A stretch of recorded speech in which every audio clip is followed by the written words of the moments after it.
With stays under $250 a night, Vrbo makes it easy to celebrate sweater weather. You could book a cabin stay with leaf views for days, or a brownstone in a city where festivals are just a walk away, or a lakeside home with a fire pit for cozy nights with friends. Or, if you're not a sweater person, we can call it corduroy weather. More flexible. And with stays under $250 a night, you can book a home that suits your exact needs.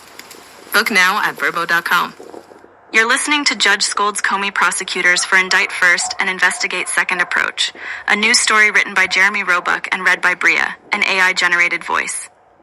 A federal judge on Wednesday scolded the prosecutors pursuing charges against former FBI Director James Comey for what he described as their indict first and investigate second approach to the case, saying it has placed an unfair burden on Comey's defense. U.S. Magistrate Judge William Fitzpatrick described the Justice Department's handling of the case as highly unusual and ordered its attorneys to hand over a raft of potential evidence by the end of the day Thursday.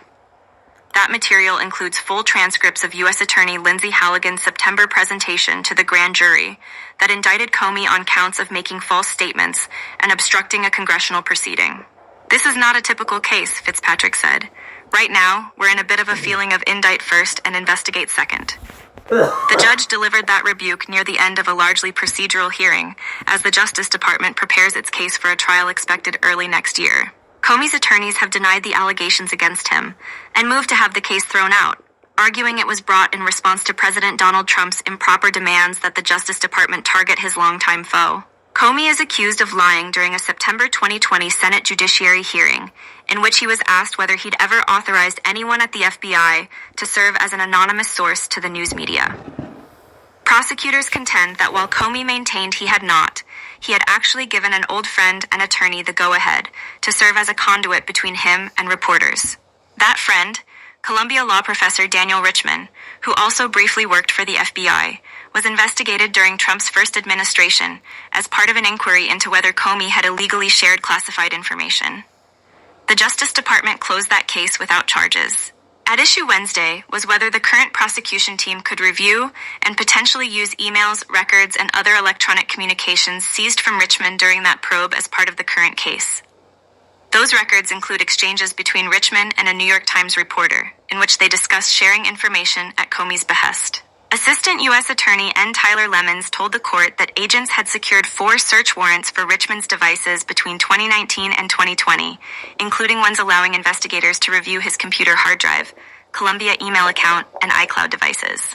But because Richman had briefly represented Comey as his attorney after Trump fired him as FBI Director in 2017, some of that seized material might be protected by attorney-client privilege, barring its use by prosecutors. Lemons said Richman and his lawyers had the opportunity to review the communications when they were taken by agents 5 years ago and mark any potentially privileged information that should be kept from investigators.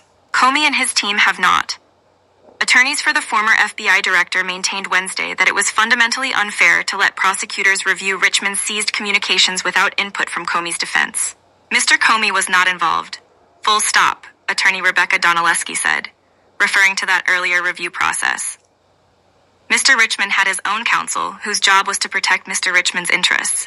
At several points during Wednesday's proceedings, Fitzpatrick expressed annoyance at the Justice Department's inability to describe how it has handled the Richman material, both during the earlier investigation and in preparing its current case. For example, the 2019 and 2020 search warrants only authorized agents to review Richman's devices for potential evidence of specific crimes. Lemons could not fully detail Wednesday what steps investigators had taken in 2019 and 2020 to ensure they were reviewing material that was relevant and discarding information that was not. In the current investigation, Lemons said, "We're not going to touch this evidence until the court approves it." Comey's lawyers remained skeptical, noting Wednesday that some material that appears to have been obtained through those warrants has already appeared in government court filings. They've raised questions over whether prosecutors should be allowed to use any of that information, given it was obtained through search warrants that were approved in a different investigation, involving a different set of alleged crimes than those Comey faces now. In addition to the grand jury transcripts, Fitzpatrick on Wednesday ordered that all of the seized Richman material be shared with Comey's defense. He warned that if prosecutors continued to quote from it in their court filings before that review was complete, they did so at their own risk. suggesting that if their use of the material is later deemed improper, it could threaten their entire case against Comey. The case involves another significant hurdle, however, before any ruling on that question is likely to come.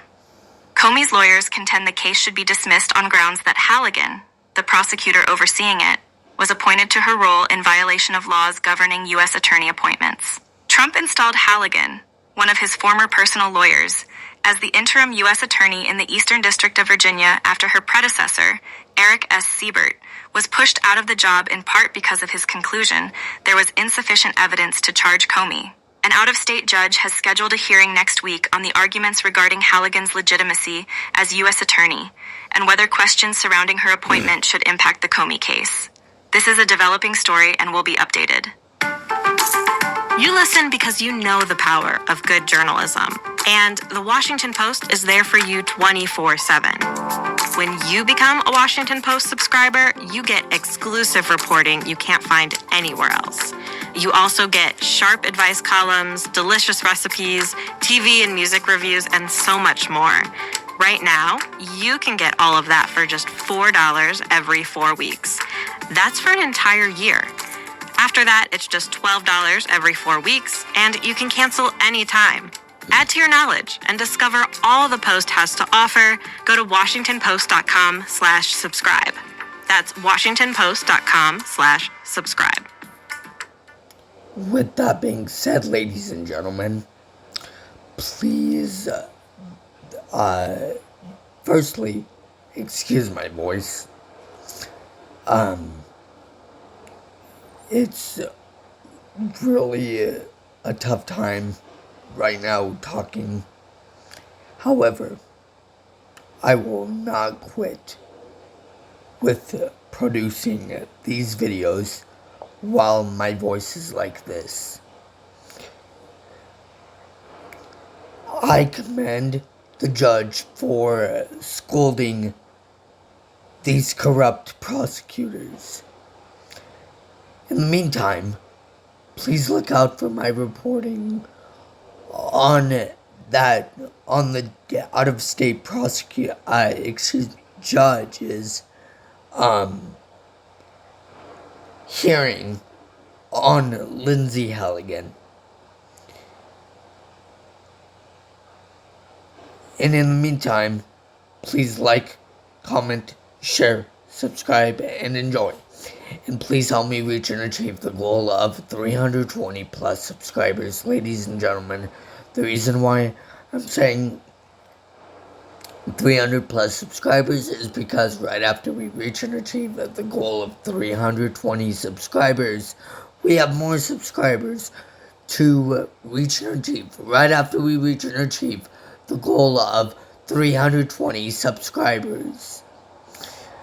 And in the meantime, ladies and gentlemen, please look out for my next legal breaking reporting and video analysis update. And I will look forward to talking to you guys in my next legal breaking reporting video analysis update.